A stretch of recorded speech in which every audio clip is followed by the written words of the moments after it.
versus the free. It is only this. Putting what you're calling the Republicans believe, well,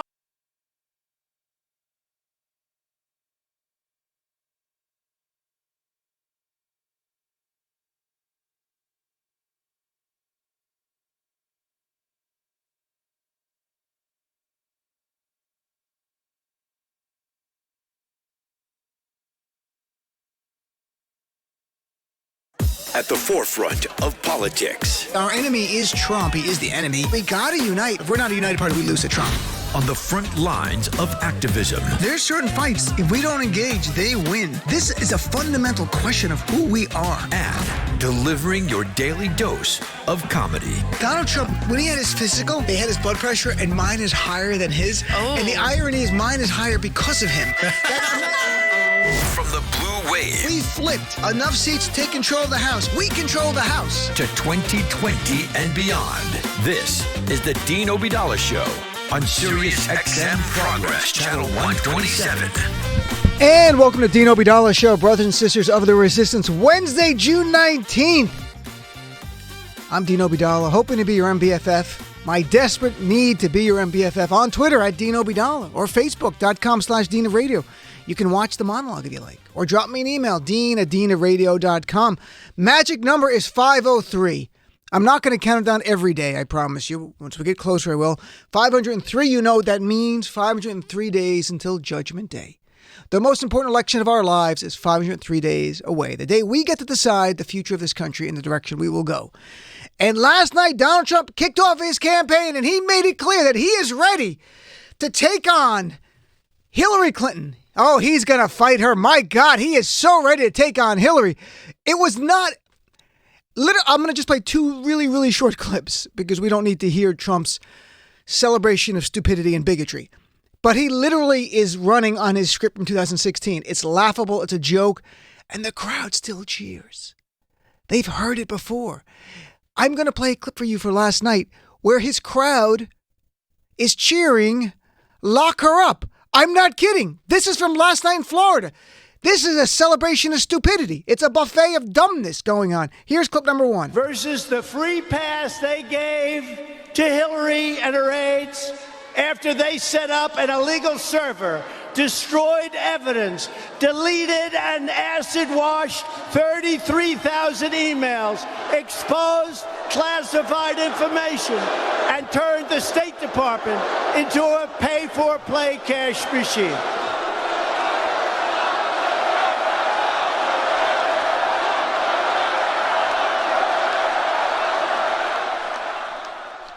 The chutzpah of a guy who should be under indictment right now, who should be in an impeachment inquiry, who should be in prison, still saying lock her up on January 18, 2019.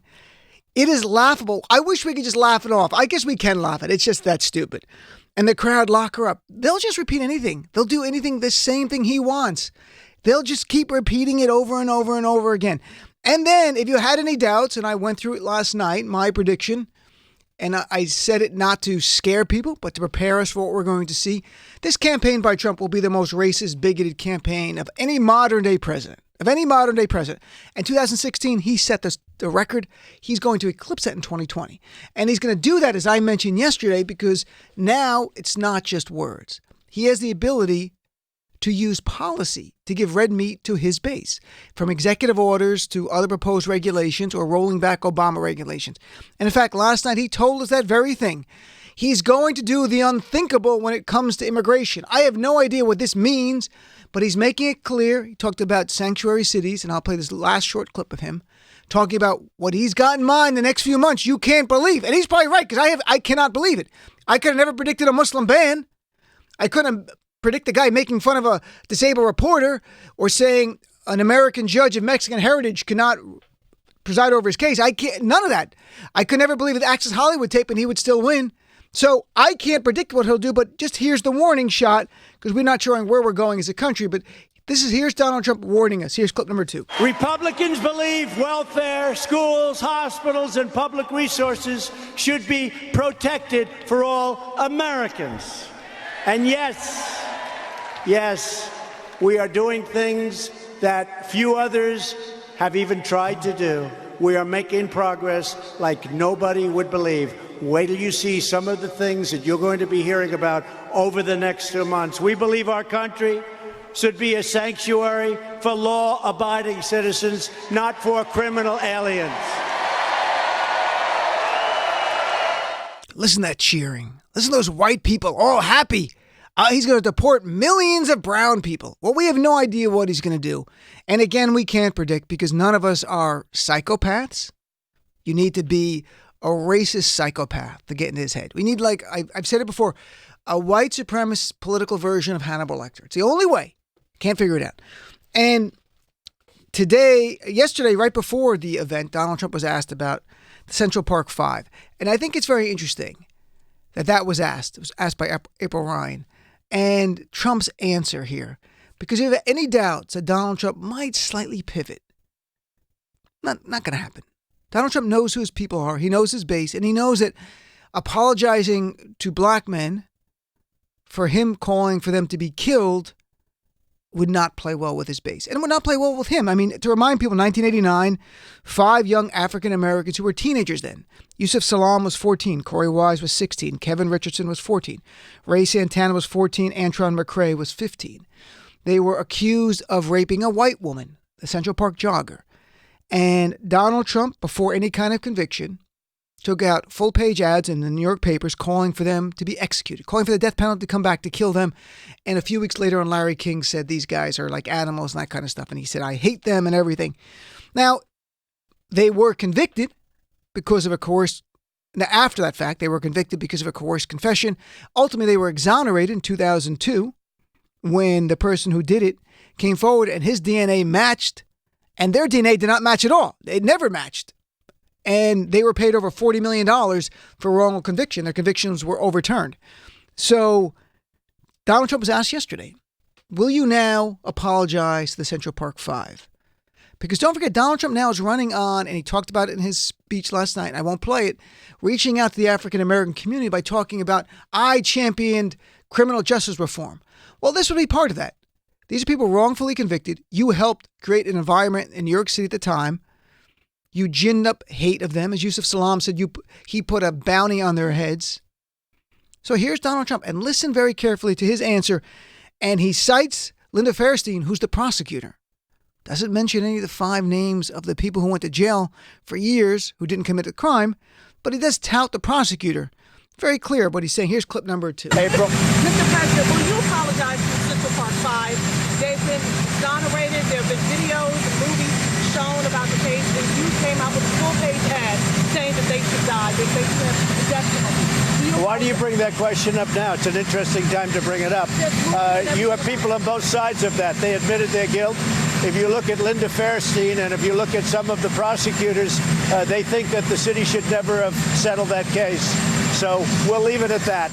So there's Donald Trump continuing a lie. They confessed. They were coerced. They were teenagers who were coerced.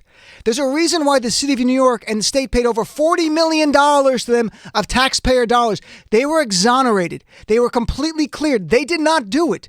If you watch the documentary, not just the new one on Netflix, they didn't even know each other. Only Yusuf Salaam knew Corey Wise. The others didn't even know each other. They were given the other names of the other defendants, suspects, by the police.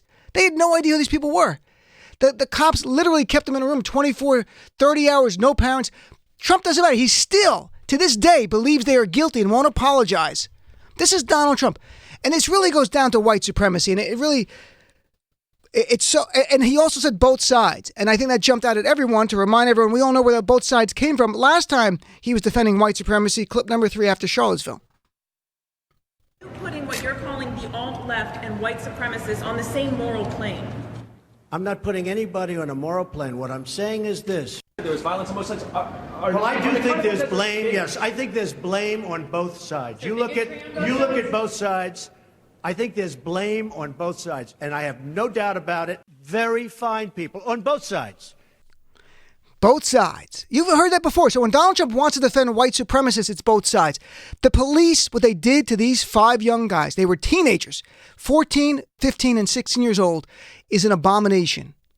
And there's Donald Trump yesterday, literally yesterday, before going to kick off his campaign, April Ryan asked him, and he doesn't say, like, you know what, it looked like there was a mistake, because he'll never apologize. He could at least said that. No, he stood with the prosecution, say they admitted their crime, and cited the name of Linda Fairstein, the prosecutor. Didn't cite the name of the 5 young black people who went to prison, who went from a range of 5 to 13 years. Nope, because they don't matter to him. This is white supremacy. And last night at Donald Trump's rally, just so it's clear, who showed up? The Proud Boys. We had a caller, Rosario, call up and tell me that. And I saw it in the reports as well in the news. They were there to defend Trump. These are young white nationalists. They get upset if you call them white supremacists, but that's what they're cut from. And today, we had a hearing on reparations in Congress. And I want to talk about that a little bit because it's all intertwined. It's the idea of people like Donald Trump who refuse to even apologize or acknowledge that black men, black teenagers who were coerced are innocent.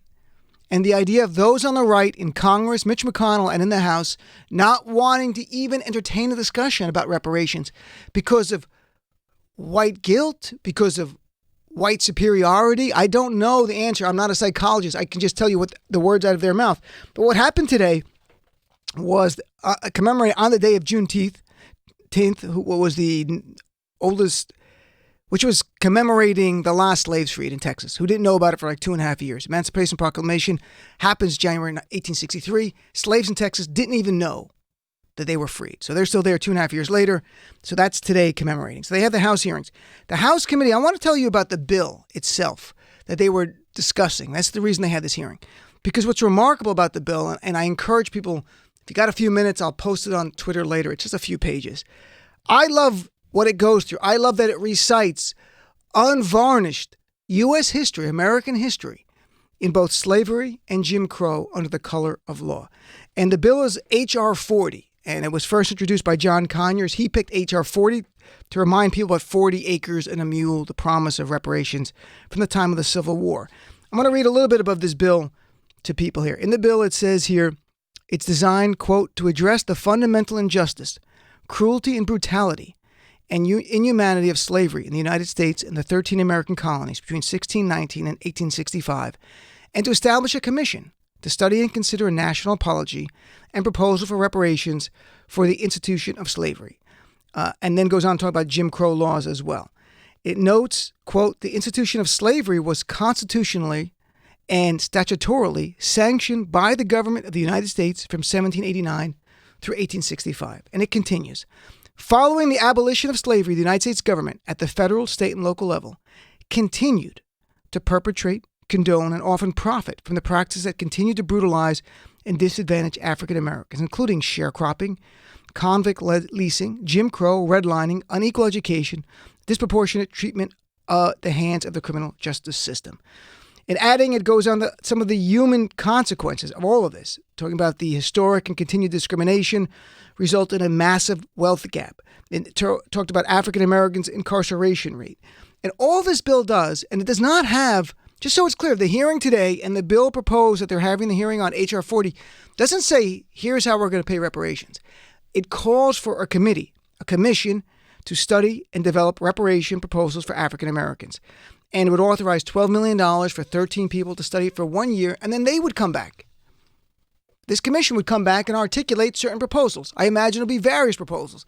And then there would be a good intention, earnest, maybe emotional debate on what the right course is. So right now, they're not even debating what reparations are going to be, how they're going to manifest what they're going to look like. It's simply a committee. In fact, here's Representative Sheila Jackson Lee at the beginning of the hearing, just to play quickly, clip number 4, please. It is only this group that can singularly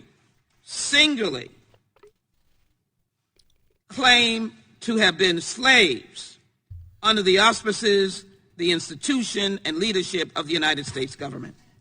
And so, H.R. 40 is, in fact, the response of the United States of America long overdue. Slavery is the original sin. Slavery has never received an apology. This commission will be comprised of members selected by the President of the United States, the Speaker of the House, the leader, and of course, those who've been entrenched in this process. So that was Congresswoman Sheila Jackson Lee. Then various people testified, including Senator Cory Booker. I want to play about a minute of Cory Booker here about he is the champion of the bill in the Senate. So here is clip number 5, please. And while these policies of the past, their damage and their reality has endured across generations and have created and led to so much of the racial wealth gaps in our country.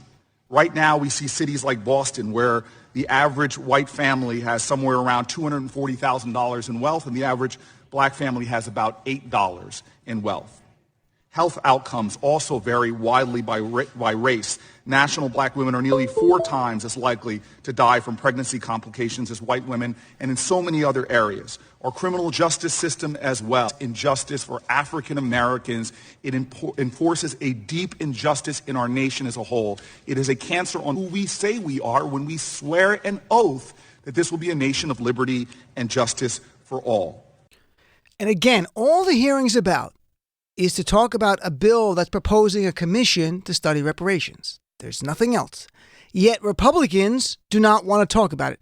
Here is a congressman on the committee, Republican Mike Johnson from Louisiana, saying we should not even be talking about this because in his view, it's unconstitutional. Here's clip number 6. Any monetary reparations that might be recommended by the commission created by H.R. 40 would almost certainly be unconstitutional on their face. The reason for that, listen, wait a minute. The reason for that is a legal question. See, the legal question is the federal government can't constitutionally provide compensation today to a specific racial group because other members of that group, maybe several generations ago, were discriminated against and treated inhumanely. According to the U.S. Supreme Court, they would refer to that as an unconstitutional racial preference. See, the holding of the 1995 case, Richmond v. G.A. Cross and Company, is that racial set-asides and other entitlements are only constitutionally permissible to remedy the present effects of the government's own widespread and recent discrimination. And the federal government is not allowed to provide race-based remedies that are, quote, ageless in their reach into the past and timeless in their ability to affect the future, unquote. So there is a Republican congressman making the point for Republicans like Louis Gohmert and others that we shouldn't even be talking about this. They don't want to talk about it. And here is probably, I think, the biggest villain on the right, even worse than Trump in certain ways. Trump is the bigot and a racist, but it's Mitch McConnell who's been there even longer. And here's Mitch McConnell asked yesterday about reparations. And listen very carefully while he says we don't need reparations anymore. We don't need even to discuss reparations. Here's clip number 7. I don't think reparations for something that happened 150 years ago for whom none of us currently living are responsible is a good idea. We tried to deal with our original sin of slavery by fighting a civil war, by passing landmark civil rights legislation. We elected an African-American president. I think we're always a work in progress in this country, but no one currently alive was responsible for that. And I don't think we should be trying to figure out how to compensate for it. It's always nice when a southern white guy from Kentucky said we shouldn't be talking about this. Also, the idea that we elected an African-American president. No, we didn't, Mitch. We did on our side. You didn't. You did everything you could, even bragging how the number one priority is to make sure only has a one term in the White House, and did everything he could to stop President Obama. And the idea that somehow having President Obama there means you don't need reparations is outrageous. It's despicable. And again, all this is a debate on having a committee formed, a commission that will study it over the next year. They will gather evidence. They will travel the country, come back with a report, and then we can have a discussion. And Ta-Nehisi Coates was at the hearing, and he responded directly to Mitch McConnell. I want to play 2 clips. And after that, we'll take calls. Here's Ta-Nehisi's first part of his response. Clip number 8, please. Yesterday, when asked about reparations, Senate Majority Leader Mitch McConnell offered a familiar reply. America should not be held liable for something that happened 150 years ago, since none of us currently alive are responsible. This rebuttal proffers a strange theory of governance, that American accounts are somehow bound by the lifetime of its generations. But well into this century, the United States was still paying out pensions to the heirs of Civil War soldiers. We honor treaties that date back some 200 years, despite no one being alive who signed those treaties. Many of us would love to be taxed for the things we we are solely and individually responsible for. But we are American citizens and thus bound to a collective enterprise that extends beyond our individual and personal reach. So there's Ta-Nehisi Coates making the great case for what Mitch McConnell was saying was ridiculous. It's the idea that all of his arguments are ridiculous, but the idea that no one's alive then, you can't discuss this, is the same reason the people on the right won't use the term Black Lives Matter. And they'll only say all lives matter. Because to them, I don't know if it's a zero-sum game. I don't know if it's white supremacy. I don't know if it's racism. But for them, they can't discuss something that's going to help any other group but then their own. All day they'll talk about helping white workers or Christians a lot of times in their case. But the rest of us know it doesn't matter. And if we bring up any other community that's been wrong, we are the divisive ones. Because we're bringing it up. But they'll talk about Christians and white people all the time that need to be helped. And do they need to be helped? Sure. But then why shut down the debate? They literally don't want a committee hearing, the commission to study this at all. And I want to play one more quote from Ta-Nehisi Coates today that he goes into even longer about why this needs to be done, and he goes directly at Mitch McConnell. Let's go to the short one. Clip number 10, please, Matt. We grant that Mr. McConnell was not alive for Appomattox, but he was alive for the electrocution of George Stinney. He was alive for the blinding of Isaac Woodward. He was alive to witness kleptocracy in his native Alabama and a regime premised on electoral theft. Majority Leader McConnell cited civil rights legislation yesterday, as well he should, because he was alive to witness the harassment, jailing, and betrayal of those responsible for that legislation by a government sworn to protect them. He was alive for the redlining of Chicago and the looting of black homeowners of some $4 billion. Victims of that plunder are very much alive today. I am sure they'd love a word with the Majority Leader. What they know, what this committee must know, is that while emancipation deadbolted the door against the bandits of America, Jim Crow wedged the windows wide open. And that is the thing about Senator McConnell's something. It was 150 years ago, and it was right now. The typical black family in this country has 1/10 the wealth of the typical white family. Black women die in childbirth at 4 times the rate of white women. And there is, of course, the shame of this land of the free, boasting the largest prison population on the planet, of which the descendants of the enslaved make up the largest share. The matter of reparations is one of making amends and direct redress, but it is also a question of citizenship. So, and he went on, and some great words there. It's slamming Mitch McConnell for the garbage that Mitch McConnell is here. We cared about something from 150 years ago. They don't even want to discuss it. And yet the leader of their party, Donald Trump, is going out there saying, I'm going to get African Americans to support I hope that Trump is asked about reparations. And he'll skirt the issue. And the Central Park 5 again. And he'll skirt the issue. He'll just play his little games. And where do we go? I mean, and I guess the question for us politically is, where do you think we should do with reparations? What is your vision of reparations? And should it be part of the 2020 campaign, or should it be something that we talk about after we win the White House and hopefully get the Senate and actually can do something about it? So you're my guest at the top of the hour. Let's talk about this issue about Donald Trump refusing to acknowledge Central Park 5, that he helped gin up the hate and demonization of these 5 teenagers, and refuses to apologize. And even he didn't just refuse to apologize, folks. When I played that clip, just so it's clear, he is still standing with the prosecutors. He is still saying these 5 young men were guilty, and they were not guilty. They weren't paid $40+ million in taxpayer dollars because they were guilty. They were paid that money because they were wrongfully convicted. The prosecutor said that their convictions were overturned. The indictment itself was dismissed, meaning it's completely gone.